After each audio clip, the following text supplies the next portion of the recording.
존경하는 국민 여러분, 얼마 전까지 더위가 계속되더니 이제 아침 저녁으로 꽤 쌀쌀해졌습니다. 겨울 채비에 국민 여러분들 어려움이 없으신지 걱정입니다. 대통령이라는 자리는 늘 걱정이 많은 자리입니다. 더울 때는 더워서 걱정이고 추우면은 또 추위가 걱정입니다. 경기가 나쁘면은 장사하시는 분들 또 장사가 안 될까 걱정이고, 또 경기가 조금 나아진다 싶으면은 이 물가가 또 올라서 많은 분들 지갑이 상대적으로 더 가벼워질까, 그게 또 걱정입니다. 365일 24시간 노심초사하시면서 참 국민들도 열심히 일하고 힘드시지만 저 역시도 365일 24시간 정말 국민의 그 삶을 챙기는 것이 대통령의 어깨에 놓인 그런 책무라는 생각이 듭니다. 그렇지만 몸이 부서져라 일을 해도 어쨌든 국가와 국민의 민생을 위해서 일을 한다는 그 보람에 힘든지 모르고 늘 행복한 마음으로 지금까지 임기 반환점까지 이렇게 왔습니다. 돌이켜보면은 지난 2년 반 동안 국민에게 맡기신 일을 어떻게든 좀 잘해내기 위해서 쉬지 않고 달려왔습니다. 국민들 보시기에는 부족함이 많았을 것입니다. 그렇지만 제 진심은 늘 국민 옆에 있었습니다. 또 저의 노력과는 별개로 국민들께 걱정을 끼쳐드린 일도 많았다고 생각합니다. 민생을 위해, 대한민국의 미래를 위해 시작한 일들이 국민 여러분께 불편을 드리기도 했고, 또 제 주변의 일로 국민들께 걱정과 염려를 드리기도 했습니다. 대통령이라는 것은 변명하는 자리가 아닙니다. 모든 것이 제 불찰이고 제 부덕의 소치입니다.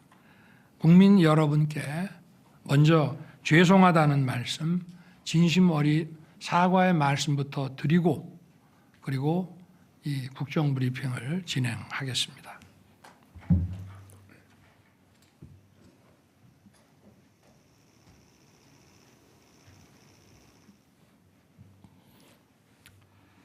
앞으로도 챙기고 또 살펴서 국민 여러분께 불편과 걱정을 드리는 일이 없도록 최선을 다하겠습니다. 국민 여러분, 오늘 이 자리에 오니 대통령에 취임했을 때가 떠오릅니다. 나라 상황이 매우 힘든 것은 알고 있었습니다마는 막상 취임하고 보니 모든 여건이 생각했던 것보다 훨씬 더 어려웠습니다.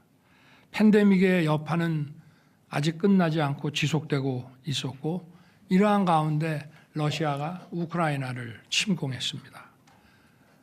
글로벌 공급망 교란으로 원유, 식량, 원자재 가격들이 치솟았고 고금리, 고물가, 고환율이 지속됐습니다. 당시의 거시지표를 보면 2008년 글로벌 금융위기보다 더 혹독한 글로벌 복합위기 상황이었습니다. 다른 거시지표도 훨씬 어려웠지만 그래도 2008년에는 중국의 경제 성장률이 9.7%, 10% 가까이 됐기 때문에 대중 수출이라든가 이런 측면에서는 어려움이 없었습니다. 그러나 저희가 정부를 인수했을 때에는 중국의 경제 성장률도 많이 하락해서 바로 이러한 데도 문제가 있었기 때문에 2008년보다 상황이 훨씬 심각했었습니다.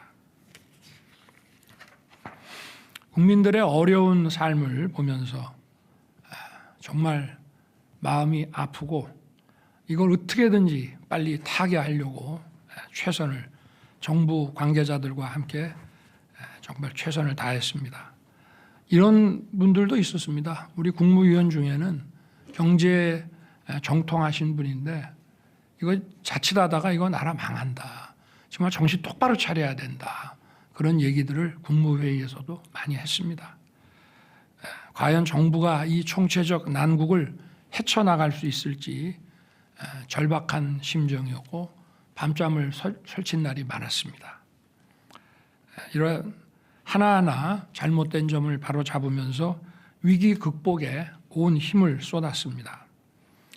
우리 경제를 다시 일으켜서 국민 여러분의 삶을 조금이라도 나아지게 만들겠다는 단 하나의 생각뿐이었습니다. 이제 경제가 기지개를 켜고 있습니다. 올해 수출이 사상 최고치를 경신하고 경상수지 흑자도 700억 달러를 넘어설 것으로 전망됩니다. 올해 경제 성장률도 잠재 성장률 2%를 상회할 전망입니다. 내년 3월 24조 원 규모의 체코 원전 건설 사업 계약이 마무리되면 원전 산업을 비롯한 우리 산업 전반에도 더 큰 활력이 불어넣어질 것입니다. 하여튼 이 어려운 가운데에서도 지난 2년 반 동안 아무쪼록 열심히 뛰어주신 국민 여러분께 정말 깊이 감사드립니다. 존경하는 국민 여러분, 이제 임기 후반에 접어들게 됩니다. 저는 27년 5월 9일 제 임기를 마치는 그날까지 모든 힘을 쏟아 일을 하겠습니다. 그리고 늘 초심으로 돌아가서 매사를 다시 시작하는 마음으로 하겠습니다. 무엇보다 남은 2년 반은 민생의 변화를 최우선에 둘 것입니다. 그동안은 좀 잘못된 어떤 경제 기조, 국정 기조들을 정상화 시키는데 주력을 했다면은, 그리고 그때그때 거시지표를 중심으로 위기 관리에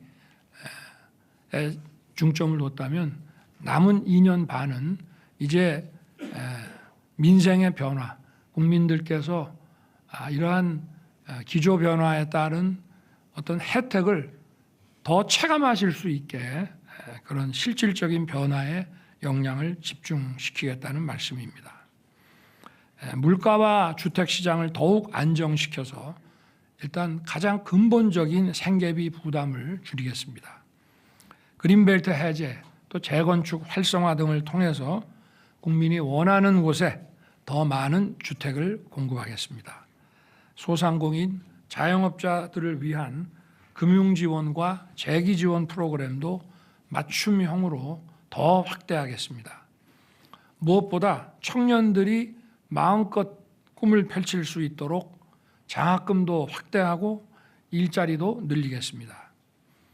우리 정부의 복지는 퍼퓰리즘 복지가 아니고 정치 복지가 아니라 약자 복지입니다.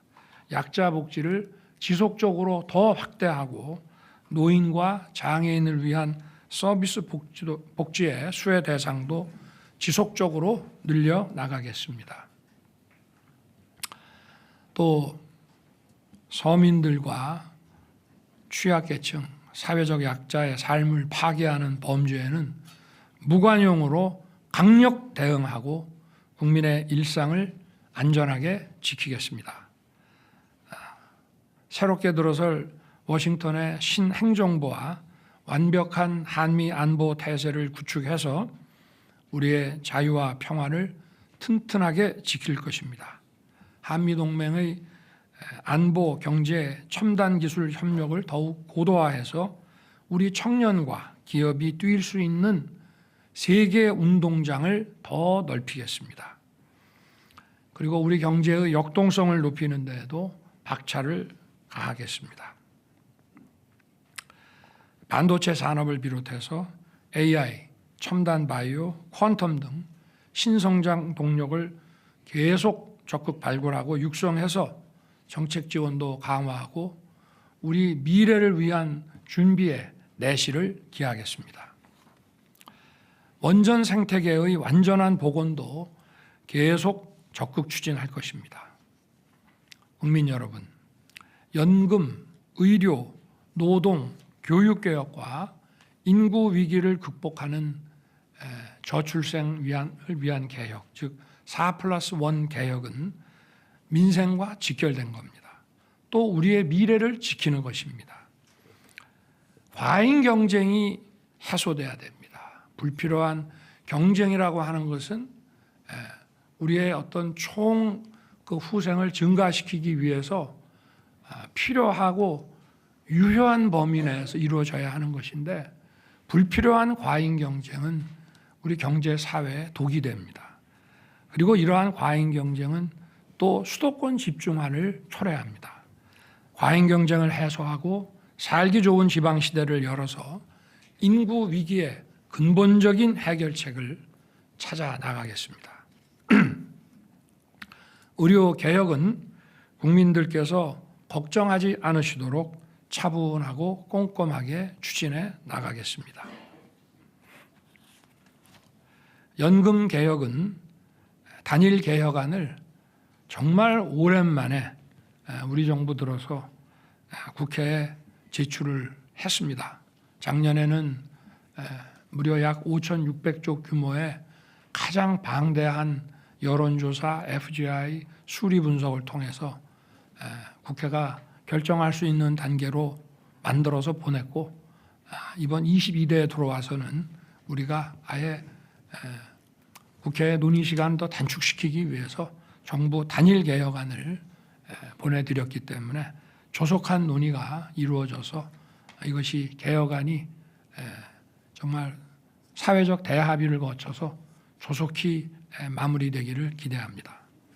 노동개혁은 법치 확립의 토대 위에서 유연하고 활력 있는 노동시장을 만들겠습니다. 교육개혁은 이제 본 궤도에 올랐습니다. 늘봄 학교를 계획대로 확대하고 융합형 미래 인재 양성을 위한 새로운 교육의 틀을 세우겠습니다. 이건 모두 우리의 경제 성장을 위한 구조적인 개혁입니다. 여론과 민심에 귀를 기울여 국민의 불편을 최소화하고 차질 없이 개혁을 완수할 수 있도록 개혁 정책을 더 세심하게 챙기겠습니다. 존경하는 국민 여러분, 저와 정부의 부족했던 부분을 잘 알고 있습니다. 고칠 부분은 고치겠습니다. 국민 여러분의 뜻은 겸허히 받들어서 국민을 섬기는 마음으로 쇄신을 기해 나갈 것입니다. 당정 소통도 강화하고 국민을 위해 일하는 유능한 정부, 유능한 정당이 되도록 하겠습니다. 지금 우리는 대내외의 거센 도전 앞에 서 있습니다. 잘 해나가면 이 위기가 얼마든지 우리 발전의 기회로 바뀔 수 있습니다. 소모적 갈등으로 시간 낭비할 수가 없습니다. 민생과 미래를 위해서 하는 것보다 더 중요한 일은 없다고 생각합니다. 지적할 부분은 지적하더라도 민생과 미래를 위한 일만큼은 모두 힘을 모아주시기를 부탁드립니다. 우리가 서로 진영이 다르고 생각이 다를 수 있지만 우리의 자녀들에게 좋은 미래를 선사해야 되는 것은 우리 모두의 공통의 과제 아니겠습니까? 저도 국민 모두의 마음을 모으기 위해 제 마음가짐부터 다시 돌아보면서 더 소통하고 더 노력하겠습니다. 국민 여러분께서 민생의 변화를 체감하고 더 나은 미래를 꿈꿀 수 있도록 저와 우리 정부는 최선을 다하겠습니다. 감사합니다.